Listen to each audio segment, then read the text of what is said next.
Hi നമസ്കാരം. 3-ാം തീയതിയിലേക്ക് മാറ്റി എന്ന് പറഞ്ഞു കഴിഞ്ഞാൽ ഇത് ഇന്നലെ തന്നെ നമ്മളെ കോമ്പറ്റൻ്റ് അതോറിറ്റി ഇതുവരെ പ്രതാപൻ സാറിൻ്റെയും ശ്രീനാ മാഡത്തിൻ്റെയും പേരിലായിരുന്നു കേസ് നടന്നുകൊണ്ടിരുന്നത്. അപ്പോൾ ഇന്നലെ കോമ്പറ്റൻ്റ് അതോറിറ്റി ഒരു ഫയൽ കൊടുത്തിട്ടുണ്ട്, ഹൈറിച്ച് കമ്പനിനെയും കൂടി കക്ഷി ചേർക്കാൻ പറഞ്ഞിട്ട്.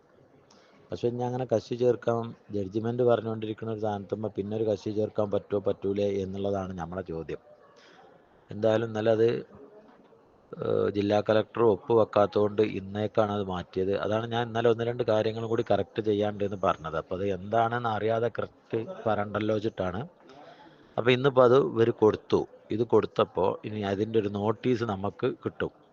ആ നോട്ടീസ് കിട്ടുമ്പോഴാണ് നമ്മൾ 3-ാം തീയതി നമ്മൾ ഇത് സ്വീകരിക്കാൻ പറ്റൂലേ എന്നുള്ളത് നമുക്ക് വാദിക്കാൻ പറ്റുള്ളൂ. ഓക്കെ.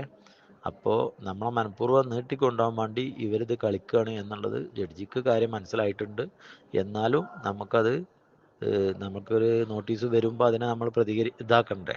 അപ്പോൾ അതിന് നമ്മൾ 3-ാം തീയതിയോ അല്ലെങ്കിൽ 3-ാം തീയതി നമ്മളത് കൊടുത്തിട്ട് 4-5 അടുത്തതിൽ അത് ഇതാക്കും. അതോടുകൂടി ബാക്കി കാര്യം കറക്റ്റ് ചെയ്യാൻ പറ്റും എന്നാണ് മനസ്സിലാവണം.